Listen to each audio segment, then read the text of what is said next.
नीतीश कुमार ने जब से सीएम पद छोड़ा है, जेडीयू में फूट पड़ गई है। नीतीश को ही उनकी पार्टी में अलग थलग करने की कोशिश हो रही है और आप इसी बात से समझ सकते हैं कि विपक्ष निशांत कुमार पर अगर हमले करता है तब जेडीयू का कोई भी नेता निशांत की मदद नहीं करता।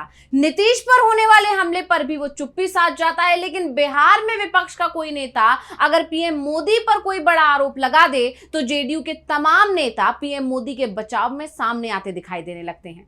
जेडीयू नेताओं के अंदर बीजेपी के करीब जाने की होड़ सी देखी जा रही है, जिसके बाद कहा जा रहा है कि क्या बीजेपी ने जेडीयू को खत्म करने का प्लान तैयार कर लिया है। अगर नीतीश सक्रिय नहीं होते हैं तो क्या जेडीयू को बीजेपी खत्म कर देगी? क्या जेडीयू का बीजेपी में विलय हो जाएगा? और इन सभी सवालों को लेकर हम अपनी स्पेशल रिपोर्ट में करने जा रहे हैं बात। नमस्कार, मैं हूं अंशिता।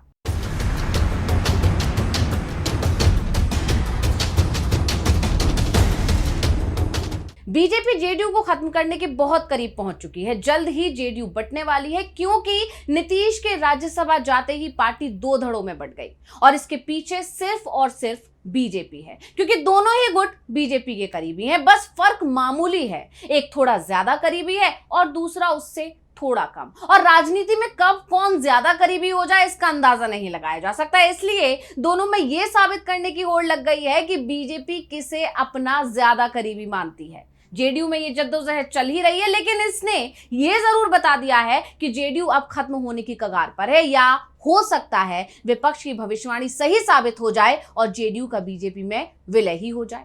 पहले ललन सिंह का बयान, फिर आनंद मोहन के ताबड़तोड़ आरोप जेडीयू पर। क्या नीतीश के मुख्यमंत्री पद छोड़ने के साथ ही जेडीयू में गुटबाजी चरम पर पहुंचने लगी है? यह सवाल इस समय हर किसी की जुबान पर है। नीतीश के हाथ से जेडीयू की कमान लेने में अब पार्टी के ही दूसरे नेता लग गए हैं, यानी जेडीयू के भीतर नीतीश कुमार को रिप्लेस करने की तैयारी चल रही है। और जानकारों का कहना है कि ये हालात बीजेपी ने ही पैदा किए हैं और इसकी तैयारी में वो पिछले कई साल से लगी हुई थी, जिसमें अब उसे सफलता मिल रही है। अब ऐसा क्यों कहा जा रहा है, इसे समझते हैं। दरअसल जेडीयू के भीतर नेताओं में पार्टी के हित से ज्यादा खुद का स्वार्थ हावी हो गया है। पार्टी गुटों में बंट गई है। इनमें से एक गुट तो केंद्रीय मंत्री राजीव रंजन उर्फ ललन सिंह का है और दूसरा गुट जेडीयू के कार्यकारी अध्यक्ष संजय झा का है। इन दोनों में होड़ इस बात की चल रही है कि भाजपा का सबसे करीबी कृपा पात्र कौन बनेगा, कौन बनेगा जेडीयू का शीर्ष नेता, जिससे बीजेपी सीधे सीधे बात करे और सत्ता की हिस्सेदारी तय कर ले।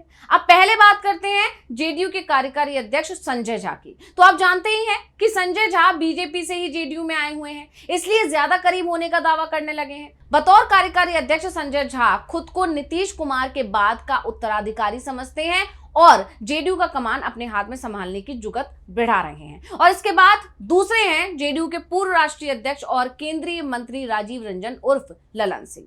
ये भी जेडीयू के अंदर वर्चस्व स्थापित करने के लिए प्रयासरत हैं, यानी कि कोशिश कर रहे हैं और सम्राट चौधरी को नीतीश कुमार का राजनीतिक उत्तराधिकारी बताकर अपना करीबी संबंध बीजेपी नेतृत्व से जता भी चुके हैं। ये पीएम नरेंद्र मोदी और अमित शाह से खुद को करीबी बताने में भी लगे हुए हैं। अब इन दोनों गुटों का आखिर मकसद क्या है, ये बड़ा सवाल है। तो जवाब ये है कि पार्टी पर कंट्रोल की लड़ाई चल पड़ी है और ये लड़ाई बीजेपी के लिए ही चल रही है। इसलिए विपक्ष कह रहा है कि बीजेपी जो चाहती थी आखिरकार उसने कर ही लिया। अब जेडीयू में जो हालात हैं उसको देखते हुए राष्ट्रीय जनता दल के प्रवक्ता का बयान भी आ गया और उनका भी यही कहना है कि नीतीश के सीएम पद छोड़ते ही पार्टी कमजोर हो गई।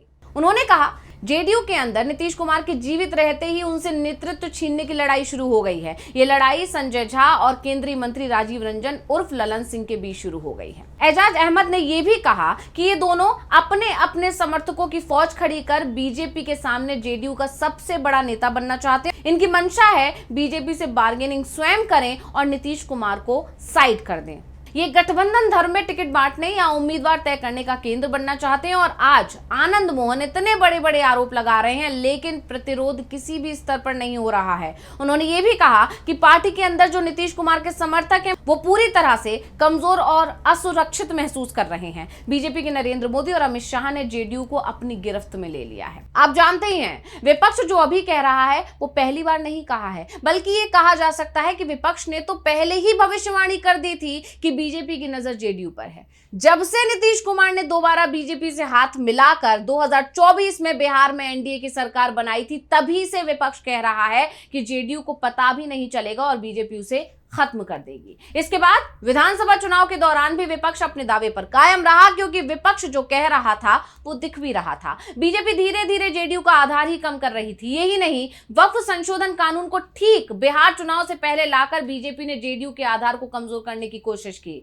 चुनाव नीतीश के चेहरे पर नहीं लड़ा गया। चुनाव प्रचार में मोदी के पोस्टर बैनर का इस्तेमाल हुआ, ऑपरेशन सिंदूर का इस्तेमाल किया गया, जिससे कहीं ना कहीं जेडीयू को भी अंदाजा हो गया था कि बीजेपी जेडीयू के खिलाफ जाल बुन रही है।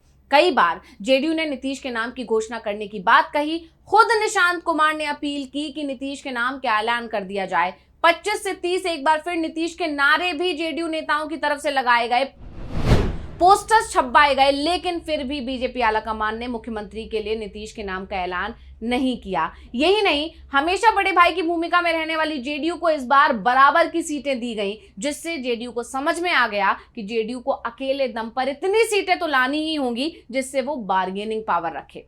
वो इतनी सीटें लेकर आए कि उसके बिना कोई दल सरकार ना बना पाए, और इसीलिए नीतीश कुमार ने पूरा फोकस फिर उन सीटों पर किया जहां उसके उम्मीदवार मैदान में थे। यहां तक कि जब पीएम मोदी बिहार में रैली करने पहुंचे तो उनकी रैली तक से भी नीतीश कुमार ने दूरी बना ली थी, और उसका फायदा भी जेडीयू को मिला, और बिहार चुनाव में 85 सीटें जीती जेडीयू ने। यानी जेडीयू का प्रदर्शन शानदार रहा, और बीजेपी को एक बार फिर जेडीयू की जरूरत पड़ी। मजबूरन नीतीश को सीएम पद देना पड़ा बीजेपी को, और तभी से बीजेपी प्लान बी पर लग गई। नीतीश को राज्यसभा जाने के लिए मजबूर किया और उनसे कुर्सी छीन ली। हालांकि नीतीश ने वीटो पावर का इस्तेमाल करके जेडीयू से ही बीजेपी में आए सम्राट चौधरी को सीएम बनवा दिया, जिससे सरकार पर उनका कंट्रोल रह सके। लेकिन अब ललन सिंह के बयान के बाद सम्राट के खिलाफ बीजेपी के अंदर बगावत देखने को मिल रही है, क्योंकि उन्होंने बता दिया कि आखिर नीतीश ने सम्राट को सीएम क्यों बनवाया। क्या कुछ कहा था उन्होंने, एक बार फिर से सुनिए।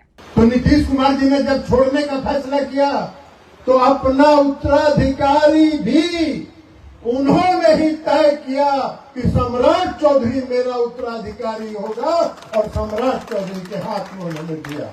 और सम्राट चौधरी जी ने भी संकल्प लिया है कि नीतीश कुमार जी ने जो रास्ता दिखाया है उसी रास्ते पर आगे चढ़ के हम विकसित बिहार बनाने का काम करेंगे।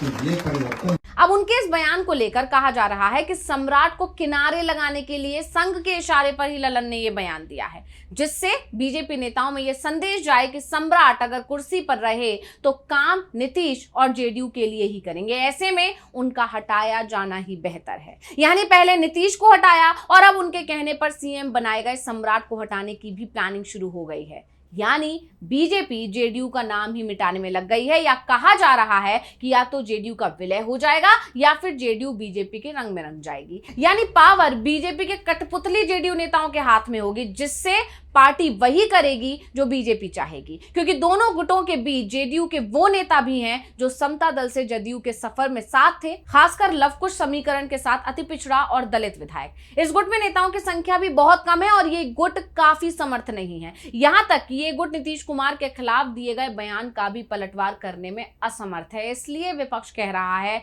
कि नरेंद्र मोदी और अमित शाह ने जेडीयू को अपनी गिरफ्त में ले लिया है। तो स्पेशल रिपोर्ट आपको कैसी लगी, हमें कमेंट करके अपनी राय जरूर दीजिएगा। इसके साथ मुझे दीजिए इजाजत। देखते रहिए डीवी लाइव। नमस्कार।